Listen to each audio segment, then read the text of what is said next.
সম্মানিত ভিউয়ার্স, আসসালামু আলাইকুম। আজকে আমরা এনটিআরসি তে আসা খুবই গুরুত্বপূর্ণ 10টি এমসিকিউ সলভ করব ইংরেজি থেকে। তো দেখেন, যে প্রথম যে প্রশ্নটি সেটা হচ্ছে would you mind dash the window open, আছে কিনা? এখানে এই যে ওপেন ওয়ার্ডটা আছে, এই ওপেন ওয়ার্ডটা এই ভাবটা এখানে বসাতে হবে, তাই তো? তাহলে উড ইউ মাইন্ড, খেয়াল রাখবেন, যদি উড ইউ মাইন্ড যদি থাকে, কথা বলছে উড ইউ মাইন্ড যদি এই ওয়ার্ডটা যদি থাকে, তাহলে করবা কি, যে ভাবটা থাকবে সেই ভাবটার সাথে আইএনজি যুক্ত করে দিবা। কোথায় বোঝা গেল? তাহলে এখানে কি করবা, উড ইউ মাইন্ড ওপেনিং হবে কি, উড ইউ মাইন্ড রয়েছে, উড ইউ মাইন্ড এই ওয়ার্ডটা যদি থাকে তাহলে অবশ্যই কি করবা, ভার্বের সাথে আইএনজিটা যুক্ত করে দিবা। তা would you mind opening the window, আপনাকে মিনিং ছাড়াই কিন্তু আপনি সলভ করতে পারবেন গ্রামারের যে নিয়ম ফেলে, তাই না? তা দেখবেন যে উড ইউ মাইন্ড আছে, তাহলে আপনি ভার্বের সাথে আইএনজি যুক্ত করে দিবেন। নান অফ দ্য স্টুডেন্টস এ কার, দেখেন এটাও কিন্তু হচ্ছে একটা ব্লাঙ্ক, এটা কি ব্লাঙ্ক, আর এখানে টু হ্যাভ ভাব বসাতে হবে, তার মানে হ্যাভ হ্যাজ হ্যাডকে বসাতে হবে।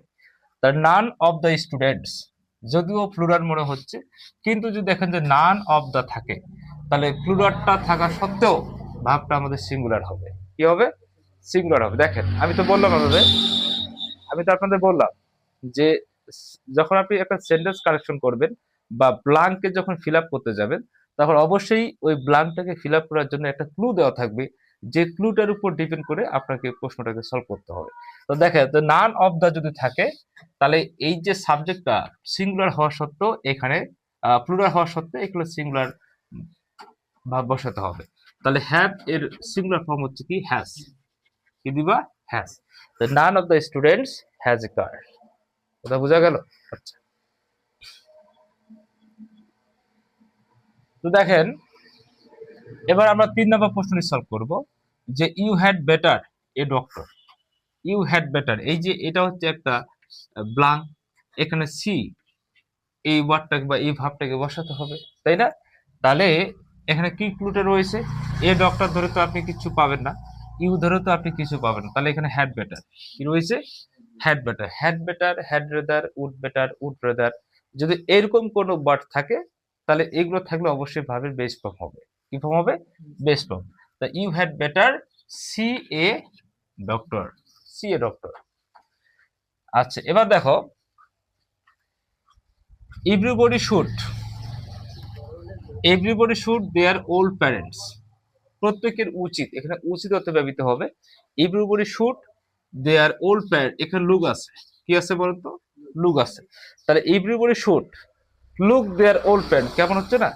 এখানে শুটের পরে অবশ্যই ভাবে বেস ফর্ম বসবে, যেহেতু এটা একটা মডেল ভাব, তা লুক হওয়ার কথা, কিন্তু পিতামাতাকে যখন দেখাশোনার সামগ্রিক বিষয়টা চলে আসে, তখন লুকের সাথে একটা প্রিপোজিশন যুক্ত করতে হয়, লুক আফটার, লুক আফটার।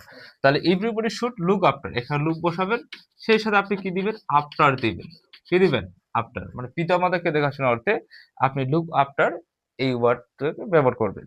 তাহলে everybody should look after their old parents. Okay, এবার দেখো, it is high time we dash our habit, এই যে আওয়ার হ্যাবিট উই, এই জায়গাগুলো থেকে কিন্তু আপনি কোনো ক্লু পাচ্ছেন না, কোনো ক্লু আপনি পাবেন না। উইটা হচ্ছে একটা সাবজেক্ট, যেটা হচ্ছে প্রোনাউন ফর্ম, তাই না? আর আওয়ারটা হচ্ছে একটা প্রোনাউন ফর্ম, তাই না?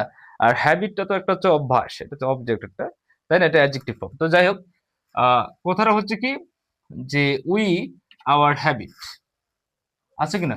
এখানে হ্যাবিটটা নাউন হিসেবে ব্যবহার হয়েছে, যেহেতু এখানে পসেসিভ ফর্ম রয়েছে। তো যাই হোক, ওগুলোতে আমরা যাবো না।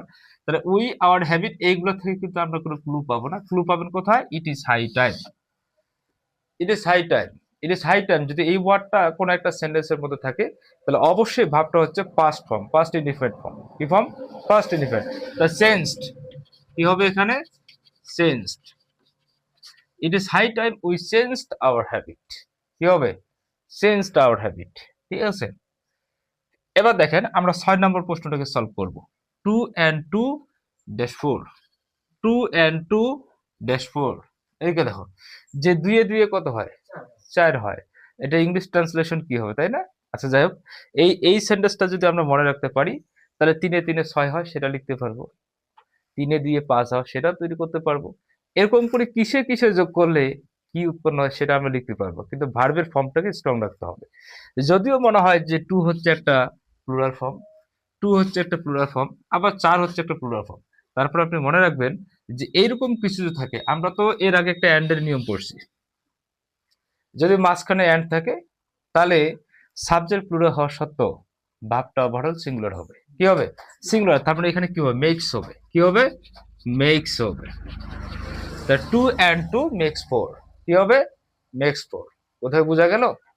আচ্ছা, এবার দেখো, the old man walk slowly lest he, দেখো এদিকে দেখো, লেস্ট, এখানে the old man walk slowly. হ্যাঁ, বৃদ্ধ মানুষটি আস্তে আস্তে হাঁটে, হাঁটতেই পারে, কিন্তু এখানে ক্লুটা কি? ক্লুটা হচ্ছে লেস্ট। লেস্ট, লেস্ট যদি থাকে, তাহলে লেস্ট যদি থাকে তারপরে প্রোনাউন বসে, প্রোনাউনের পরে অটোমেটিক শুট আসবে। কি আসবে? তাহলে কি হবে? The old man walk slowly lest a should, should fall. কি হবে? ফল। অবশ্যই ফল বসাবে, যেহেতু শুট হচ্ছে একটা মডেল ভাব, আর মডেলের পরে ভাবে বেস ফর্ম বসে। Lest he should fall. কোথায় বোঝা গেল? The old man walk slowly lest he should fall. Okay, আচ্ছা, আই উইশ। এবার দেখো 8 নাম্বার, আমরা 8 নাম্বারে চলে আসছি। I wish dash I child again. ও, আমি যদি আগের মতো, তাই না, আমি যদি শিশু হতাম, এরকম কিছু বোঝায় কিনা? তাহলে আই উইশ, যদি দেখো আই উইশ, উইশ রয়েছে, তাহলে অটোমেটিক এর পরেরটা পাস্ট ইনডিফিনিট হবে, পাস্ট। আর পাস্ট ইনডিফিনিট ফর্মে এখানে কি বসাতে হবে জানো? ওয়ার কে বেছে নিতে হবে। কাকে? ওয়ার কে। এরকম যদি ইচ্ছা পোষণ করা হয়, I wish I were child again. I was child, আমার ইচ্ছা আমি যদি আবার শিশু হতাম, তাই না? তাহলে I wish I were child again. যদি উইশ থাকে তাহলে অবশ্যই ইচ্ছা পোষণ করা হলে সেখানে ওয়ার বসাতে হবে। এবার দেখো, noun of the word simple. Simple, সিম্পলের নাউন ফর্ম কি? এই দেখো, যে noun of the word simple, সিম্পলের নাউন ফর্ম কি? সিম্পলটা কি? সিম্পলটা হচ্ছে একটা অ্যাডজেক্টিভ। কি বাবা? একটা অ্যাডজেক্টিভ। সিম্পল হচ্ছে কি? একটা অ্যাডজেক্টিভ। আর এর যে নাউন ফর্ম সিম্পলিফিকেশন অথবা সিম্পলিসিটি, কি দিতে পারো? সিম্পলিসিটি দিতে পারো।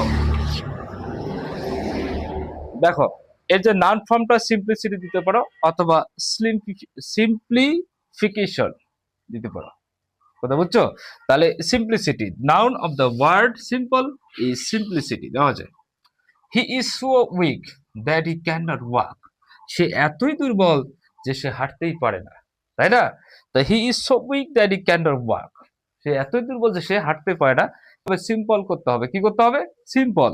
এই সিম্পল করতে হলে আমাদের কি কাজ?